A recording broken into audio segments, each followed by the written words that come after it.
महाभारत का ये सुंदर सा प्रसंग बहुत ही बड़ी सीख देता है कि स्वयं भगवान भी आपके भाव के भूखे होते हैं, न कि आपके दिखावे के। दरअसल जब श्री कृष्ण दूत बनकर हस्तिनापुर आए थे, तब दुर्योधन के राजमहल को छोड़कर उन्होंने विदुर जी के घर को भोजन करने के लिए चुना था। ऐसा क्यों हुआ था, चलिए जान लेते हैं। दरअसल जब श्री कृष्ण शांति दूत बनकर हस्तिनापुर आए थे, तब सबका यही उद्देश्य था कि किसी तरीके से युद्ध टल जाए। लेकिन दुर्योधन, शकुनी और कहीं ना कहीं धृतराष्ट्र के दबे हुए मन की भी यही इच्छा थी कि युद्ध हो और उन्हें उनका अधिकार स्पष्ट रूप से मिल जाए। शांति दूत होने के नाते श्री कृष्ण उनके समक्ष दो प्रस्ताव रखते हैं कि या तो आप उन्हें इंद्रप्रस्थ दे दीजिए या फिर 5 ऐसे गांव दे दीजिए जिन्हें लेकर पांडव अपना जीवन आराम से बिता सकें। लेकिन दुर्योधन क्रोध में आकर ये कहता है कि वो उन्हें सुई के नोक के बराबर भी जगह नहीं देगा। इस पर वहां पर बैठे पितामह दुर्योधन को समझाते हैं कि तुम युद्ध को भड़काना चाहते हो या फिर उसे रोकना चाहते हो। तब दुर्योधन कहता है कि पितामह, युद्ध तो होकर रहेगा, इसके लिए चाहे मुझे कुछ भी करना पड़े। तब कृष्ण कहते हैं कि तुम्हारी ये इच्छा है तो यही होगा।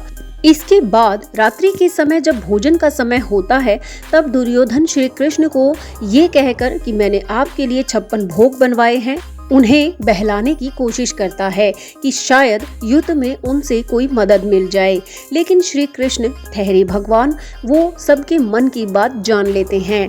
लेकिन वो दुर्योधन के घर पर भोजन नहीं करना चाहते थे।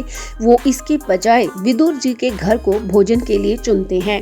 और विदुर जी मन ही मन ये कह रहे थे, वो चाहते थे कि श्री कृष्ण उनके घर जाएं, लेकिन वो कह नहीं पा रहे थे। लेकिन भगवान कृष्ण ने उनके मन की बात को जान लिया था, क्योंकि विदुर जी की पत्नी श्री कृष्ण की बहुत बड़ी भक्त हैं और श्री कृष्ण ये भली भांति जानते थे।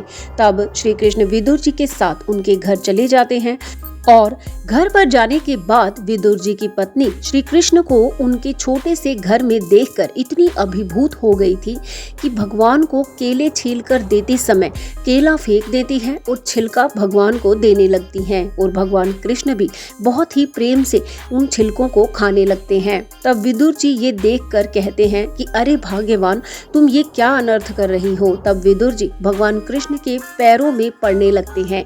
लेकिन श्री कृष्ण उन्हें बहुत ही आदर से उठाते हुए ये कहते हैं कि मुझे तो छिलके खाने में भी बहुत आनंद आ रहा था। ये सुनकर विदुर जी की आंखों में आंसू आ गए। इस तरह ये प्रसंग यही बताता है कि ईश्वर भी वहीं पर जाकर खुश होते हैं जहां पर प्रेम भाव हो, न कि ऐश्वर्य की चकाचौंध। तब दुर्योधन को ये बात बहुत बुरी लगी थी।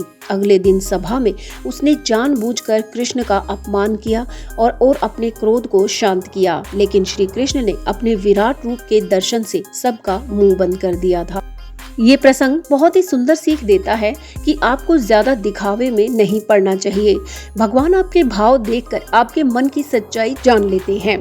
आपको ये प्रसंग कैसा लगा, कमेंट करके जरूर बताएं और ऐसे ही ज्ञानवर्धक वीडियोस के लिए चैनल से जरूर जुड़ें, इसे सब्सक्राइब जरूर करें। यहाँ तक वीडियो आपने देखा, इसके लिए बहुत बहुत धन्यवाद। जय श्री कृष्णा।